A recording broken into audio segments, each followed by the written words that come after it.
Who's gonna carry the boats and the logs? That's you, buddy. Come on, 23. Come on, 24. When was there a moment that you realized discipline? Or when was there a moment you realized leadership? Or when was there a moment you realized detachment? And for me, all those answers are usually fairly gradual. You know, there's like a little thing that indicates, and you get a clue, and then you move a little bit further down that road, then you get another clue, and then you move a little bit further down that road, and you get another clue.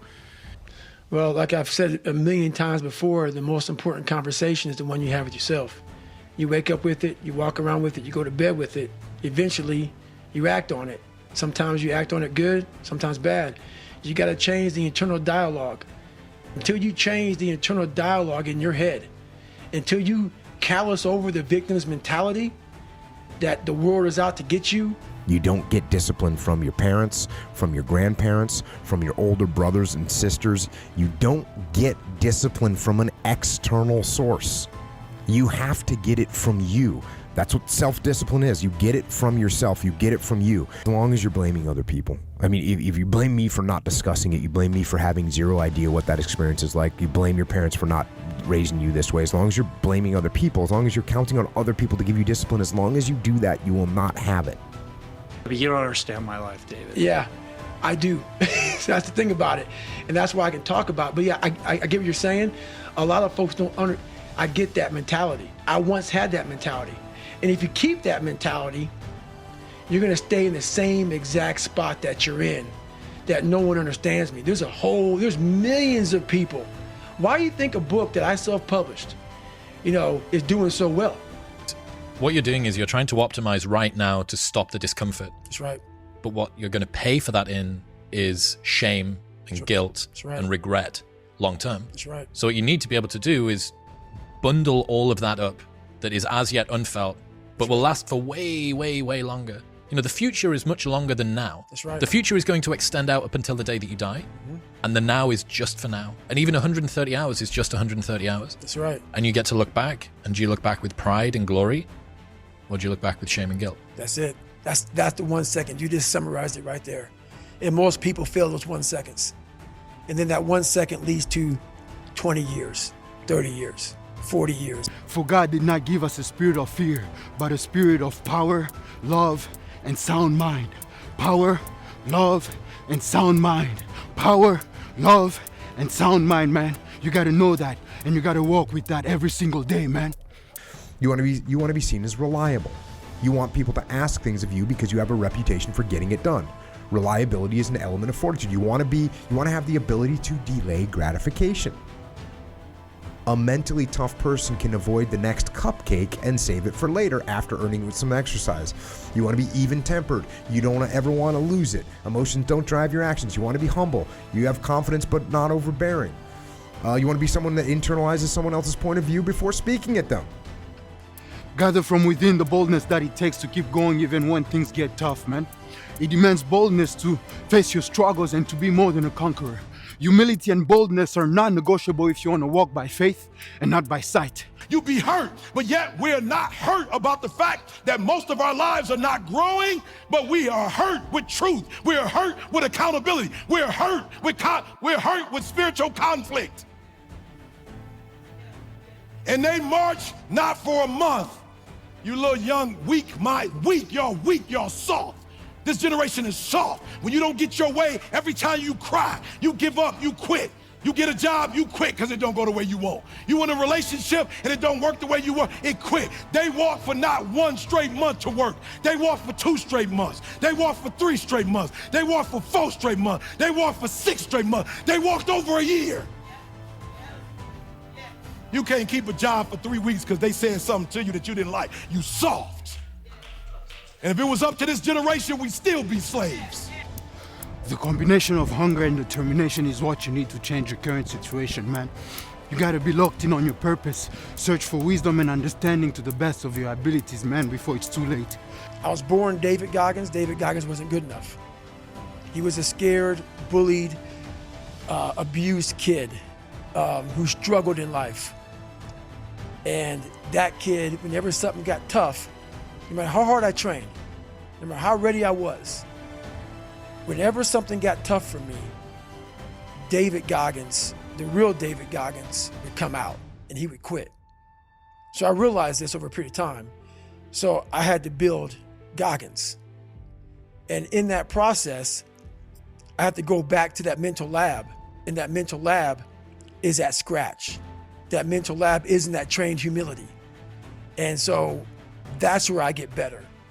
I get better when I'm digging holes in the ground, when I'm waking up early knowing I don't have to do these things.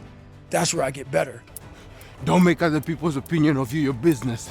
You just focus on being a little better than you were yesterday, pushing more boundaries, more limits, challenging yourself a little more than you did yesterday, man. As long as your values align with the fear of God, you just stay true to yourself. Y'all soft. Anything don't go your way, y'all quit and give up. You don't like the teacher. You understand? They were going to school and people was calling them niggas. And they was spitting in their face and they still went and got 4.0s. In the midst of slavery, they got 4.0s. They still graduated and went on to some of the greatest institutions in the world. And you can't pass the class because your teacher called you weak. You soft. Anything meaningful in life responds to consistency, man. If you're getting inconsistent results, it's because you're inconsistent in your actions. All of us have experienced some tragedy, and if we haven't, we will. And you can either let it destroy your life or you can build upon it. You can permit it to let it hold you down, or you can decide, I'm not going to let that happen to me. I'm bigger than this. Make a declaration to yourself. Declare all-out war that you're going to get out of this rut. I don't care how good you are, I don't care how talented you are, I don't care how much you work on yourself. There are some times when things aren't going to go right. They just are not going to go right. There are times when anything that can happen will happen. Murphy's Law will be knocking at your door. When you ask God to give you flowers, be prepared for some rain.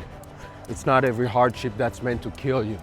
You see, now this generation will be the first one to curse every trials and tribulation, when some of those are meant to make you flourish, man. Right, visualizing is my biggest tool of life. That's why I've been able to put myself in cold water, put myself in a 100-mile race millions of times before I've done it.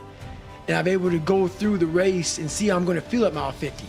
Almost to the exact feeling. Right, so when it comes up, it's no surprise. It's no surprise. I've already done this a million times. Mm-hmm. And that's the one thing I practice and practice and practice and practice overnight. But also, the most important thing is I practice that feeling of accomplishment that I'm going to have when it's all said and done with. You gotta become so committed that there's no external or not even internal excuse that can stop you from achieving what God has called you to do. Oh, but it's easier to go off on coach than it is to go practice. No, it's easy to dog coach out when your game's trash. When you on the free throw line by yourself.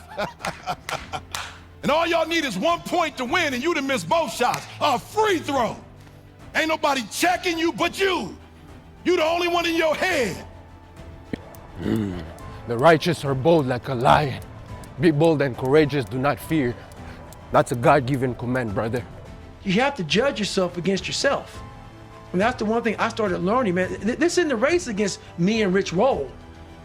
This is a race against David Goggins and David Goggins alone. All the outside interference and things that are attracting your mind to everything, you can then start to grow in realizing I'm stressed out for no reason. This is my own little race. This is my own timeline, and this is how I'm gonna run it. You've been through so many victories and losses, and by now you understand that nothing is permanent, man. You know that this too shall pass, so be grounded in all your dealings. It's about finding energy and strength when you have none. Like a lot of times in life, like that situation right there, man, it's the worst time of your life. There's energy all around us, but we think that we have to have it. It has to come externally a lot of times. We gotta have like a TV in front of us, watch somebody, listen to a podcast. And those are the times when you want to run and hide. You gotta be able to find energy. You gotta make up games, make up tricks, make up whatever you can to get to the next evolution of life. How come perseverance and courage are now qualities that we can't seem to find no more, man? What's killing your passion and your energy?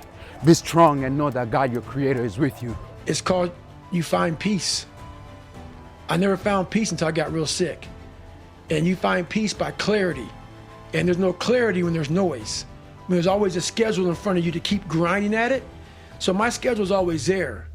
I'm still alive. And while I'm still alive, I'm gonna grind until I'm dead. But in that grinding schedule, you have to have a point in there where it's okay, at 12 o'clock, reset the tactical advantage and look and see where you're at. At this new vantage point, stop for a second and survey the field. Hey man, whatever you're going through and as bad as it is, just keep your head up. Remember that only God heals. From dry bones you can get an even more beautiful life than before. You have to be willing to go there. You have to be willing to really go there. Not surface. I don't live on the surface of anything. Yeah. Surface is what got me where I was at. It got me from 175 pounds to 300 pounds. Telling everybody I'm good. I don't give a damn. I'm good. No, they're hollow words. A lot of us speak in hollow words. I used to speak in hollow words. I don't do it anymore. Everything that comes out of my mouth has substance. It's real. When you truly think about it, there's no such thing as being lucky. Because at many occasions you thought, I'll never be able to get back up again. But guess what? You're still standing, and that's because what was meant to destroy you, man, God turned it around for your good. And whatever situation you're going through right now is no different. Whether it's health, whether it's financial, or whether it's even emotional difficulties, you're still not alone, man. So you better not let any situation kill the fire that you got. You gotta take a stand, man. Some of you are going even through some bigger issues, man. But I gotta remind you that only God heals. Only God heals. From dry bones you can get an even more beautiful life than before. We all have these feelings in our bodies, in our minds, in our souls. I act on mine. A lot of us who are afraid of something, we allow our minds to choose the path of least resistance, so we go a different route. I'm afraid of something, it's telling me you must conquer do this that. thing. You must do that. Yeah. You have to go that way. And most of us don't understand that mentality. We go left and we wonder why we haven't fulfilled something in our lives. It's because we continue to take the journey that is mapped out. You gotta learn to boldly declare your testimonies and the victories you've had by the grace of God, because after all, you'll overcome by the blood of Christ and by the power of your testimonies, man. Don't be ashamed of what God has done for you. Those are your victories. As for me, I know I serve a God who can bring back life into an army of lifeless bones, man, in a valley. I know that I serve a God who will never forsake me nor leave me, man. That's where my confidence comes from. That's gotta pump you up a little bit, knowing that if God is for you, who can be against you, man? Come on, man. And you realize through hard work, you can outwork anybody. Keep an open mind while you're working towards your goals, because a closed mindset can actually kill your faith, belief, and even your courage, man. It's easy to forget that you're capable of achieving even more than what your mind can imagine. Let me remind you that no eye has seen and no ear has heard what the Lord can do with you. Just be focused and stay inspired, man. It's too hard. Life isn't fair. These things in life are not easy for me. You look to your left and you look to your right and you start to judge yourself off other people. Like, if you're a female, well, she's skinny and she doesn't work out as hard as I do, and everything starts to corrupt your mind. You start to look around too much at other people and what they're doing, and that starts to corrupt your own dialogue. What are you doing today? You may not be that person now, but what are you still doing to try to excel in life? And a lot of people now are talking. I hear so much talk. I don't hear a lot of work. Everybody wants the hack. Yeah, everybody wants to hack. There is no hack, man. There's no hack. Romans 12:2. Do not conform to the patterns of this world, but be transformed by the renewing of your mindset. And only then you'll be able to test and prove that God's will is perfect, good, and pleasing for you, man. That fire is so important, and it's not being harnessed right now because it's absent from this generation. Yeah. And we have to let people fail again. Come on, man, let's be real. You can have goals and ambitions and all that's good, it's not bad. But if you do not seek the kingdom of God first, if you do not make God your number one priority, man, we know how at the end of the day, how lonely that is, man. We know how stressful that is, how depressing our society has become without God. Only Jesus is the Prince of Peace, man. All the faith that you got in the struggles, in the pain, and the heartbreak you got, you can turn it into the faith that you got into your God, man. Be real and heal. Change is impossible until you properly value conflict. So I just want you to understand something. In the spirit of God, we don't talk about change no more if you're not willing to deal with conflict in the way that God will have us to deal with conflict. I'm not telling you don't dream no more, don't have these dreams of hopes and goals. I'm not telling you that. But I'm telling you, if you're not gonna deal with conflict, then you just need to go ahead and just have a low self-esteem. Romans 8:31. Then what shall we say to these things? If God be for us, who can be against us? Proverbs 3:5 and 6. Trust in the Lord with all your heart, and lean not on your own understanding, but in all your ways submit to him, and he will straighten your paths. Psalm 119 verse 89. Forever, O Lord, your word is settled in heaven, and your faithfulness endures to all generation. The praises of this world will fade away, man, but the love of God endures forever. By all means, make sure that God first is pleased with you, and all the rest is just bonus. Be real and heal.